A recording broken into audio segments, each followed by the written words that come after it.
y'all. You're now tuned in to the original podcast of A Stronger Foundation. Welcome. Some call me Doctor, others call me Master T. You can call me anytime. I'm Sweet T, the academic architect PDO. That's planner, designer, and overseer of the academic success plan for kids. So tell your neighbor or call somebody and let them know it's that time. Hey y'all, let's get building.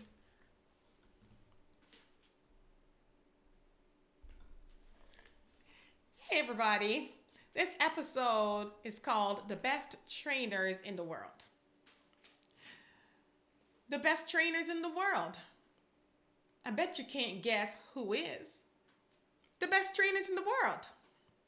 Kids, of course. Kids train parents to believe that they can be in charge of their own lives at only 6 and 7 years old. Kids train parents to become enablers of anything they want to pursue, whether bad or good. How can a parent tell if they've been trained?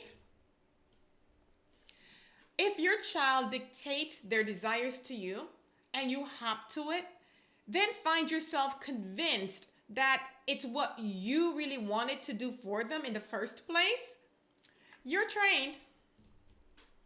If you feel like you are not trained and that you're really the one in charge, but you just allow the child to think that they are in control, you've probably been trained to think that way as well. I told you they were good. The best trainers in the world. Here's one example of what the weekday training of a parent may look like. The teacher assigns 45 minutes of reading homework, but the child reads for 15 minutes, then after throwing a huge tantrum, the parent complies and justifies within themselves, well, I guess 15 minutes is better than no minutes at all. Kids even train parents to believe that hard work in school is a punishment to them. And even trains a parent to lash out at schools and teachers who dare to add too much rigor to the child's learning.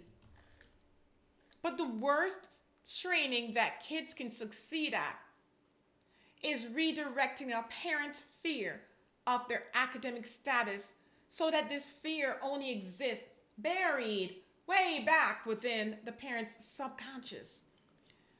This allowed the parent to become numb, unreactive, and appear to be in a trance as a child's academic life plunges aimlessly through the darkness like a misguided freight train. Kids are great trainers indeed, but it's a shame that they use their ability in a way that is contrary to the way it would be most beneficial to them in the long term. If only kids understood their academic job description, then maybe they wouldn't put up such a resistance to learning.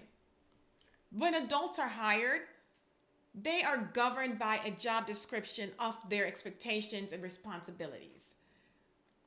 If based on their job description, the adult is consistently unable to recall essential steps for completing their assigned tasks, this adult may receive multiple warnings and then eventually be fired.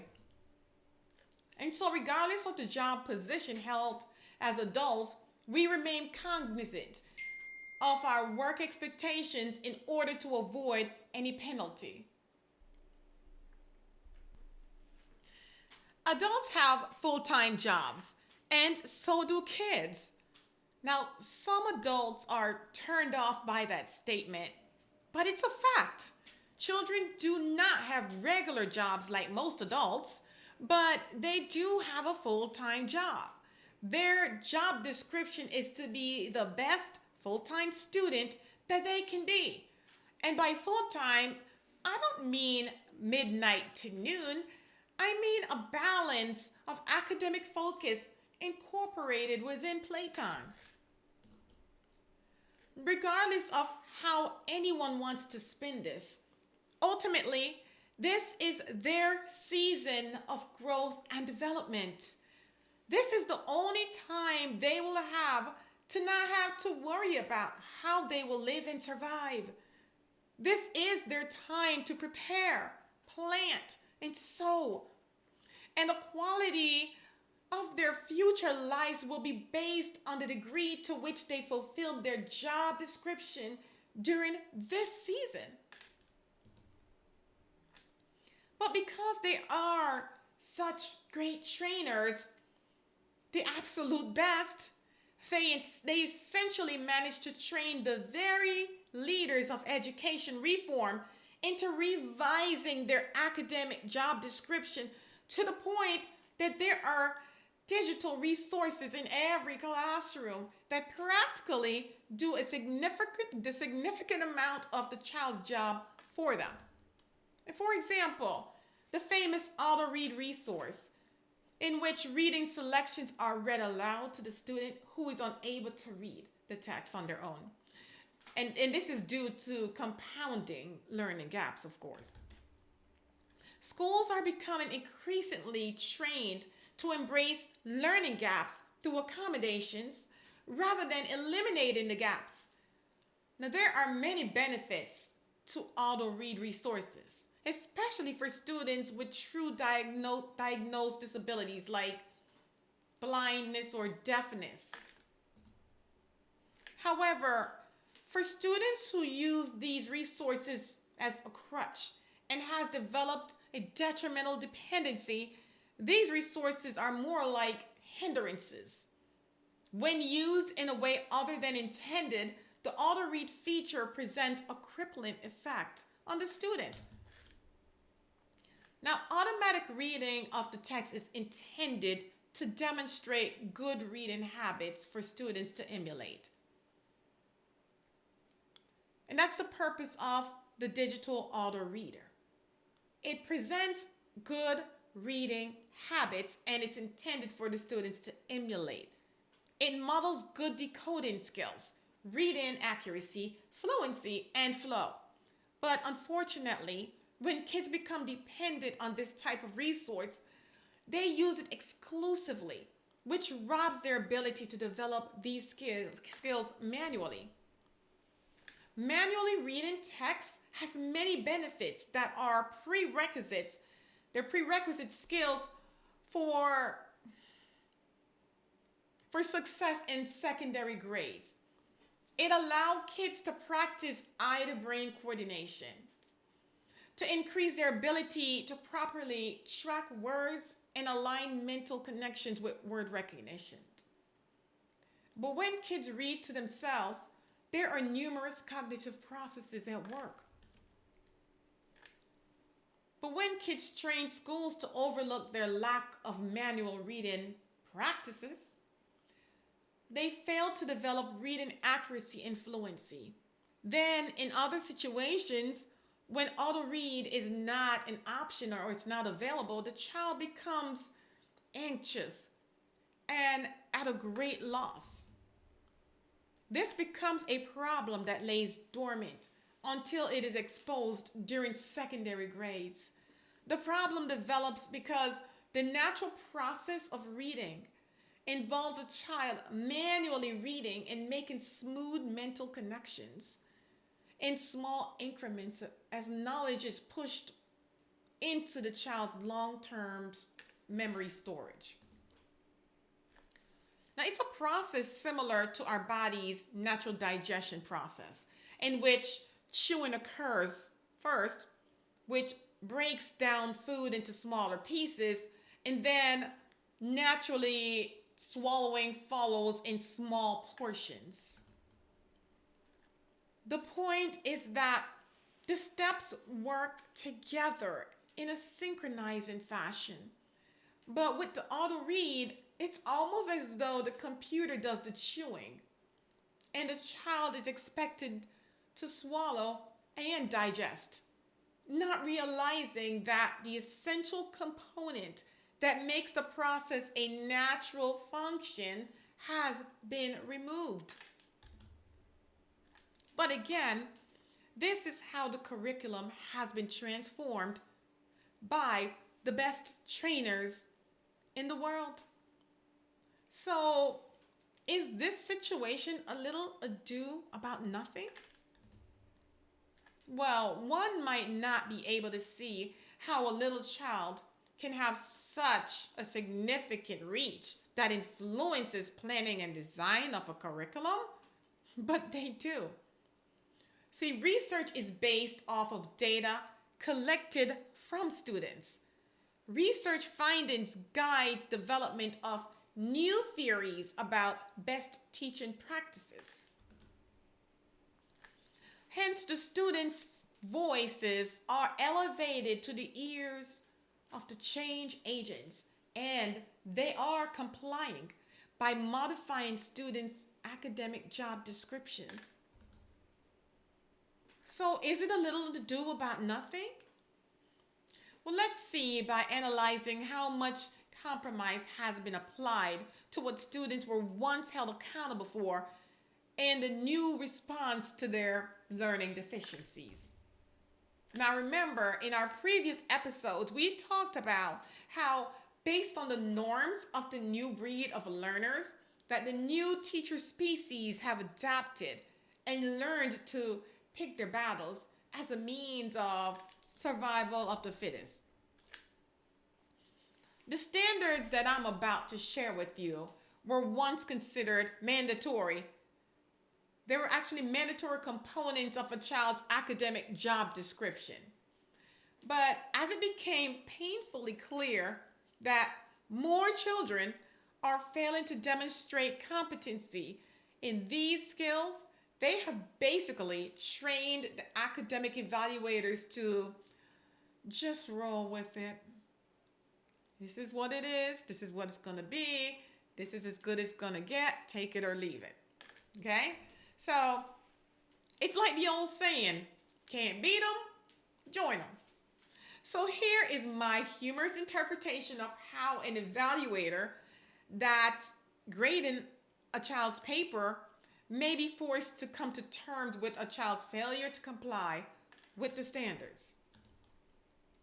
Now, as far as capitalizing names, their names or anyone's names,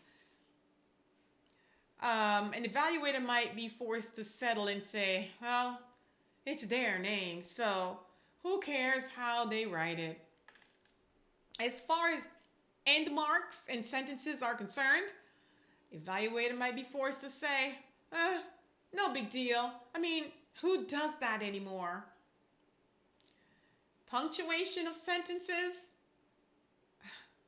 Okay, now you're beating a dead horse. Paragraph writing? Really now? Modifying introductions in essays to reflect different writing styles? Child, get real.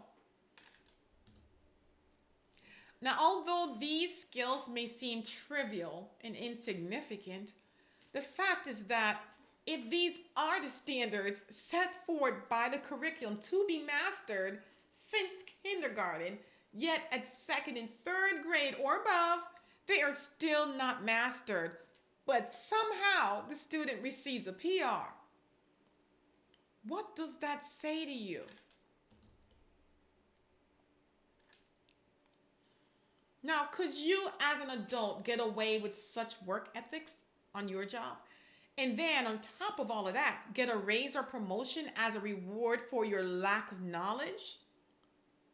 So what am I saying? Well, if kids continue to train adults, the child is going to lose in the end. The solution is to make children aware of their original job descriptions, because essentially they cannot train the real world to submit to their commands.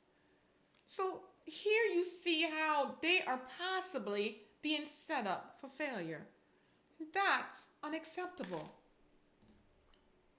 And for me, this is a point of conviction because by allowing the child to develop a false perception that they can indeed train any situation, they may be in for a rude awakening upon attempting to train their supervisors as adults.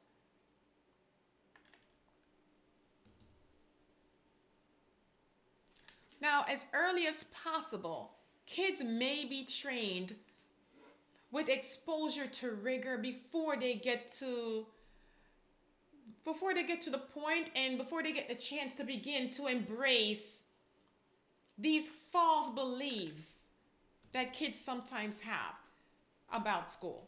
These false beliefs, like, for example, books of more than 25 pages are cruel and unusual punishment, or books without pictures are unreasonable torture.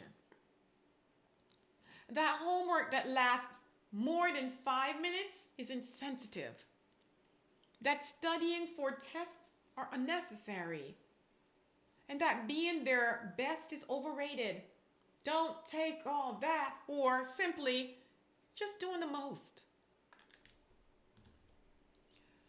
I think a lot of times parents take a hands off approach to avoid dealing with retaliation from their children.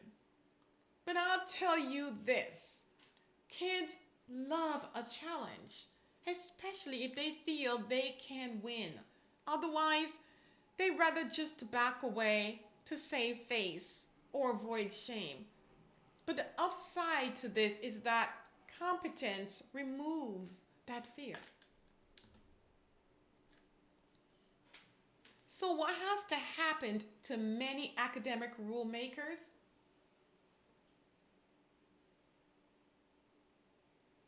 Or what has happened to many academic rule makers? They've been well trained to say, you may pass go, collect $200, and get out of jail free. You know, like the Monopoly game. But think about how this affects the child who may have the next great invention laying dormant inside of them. You know, it's not kids' fault that they are such great trainers, but rather the adults' fault for allowing them to be. It is vital that the bar be kept high for learners, since they will enter a world with a bar that they cannot control. So please don't allow the best trainers in the world to train you. They're good. So you've got to be better in order to save them from self-destruction and the loss of their true ambitions. Thank you for listening.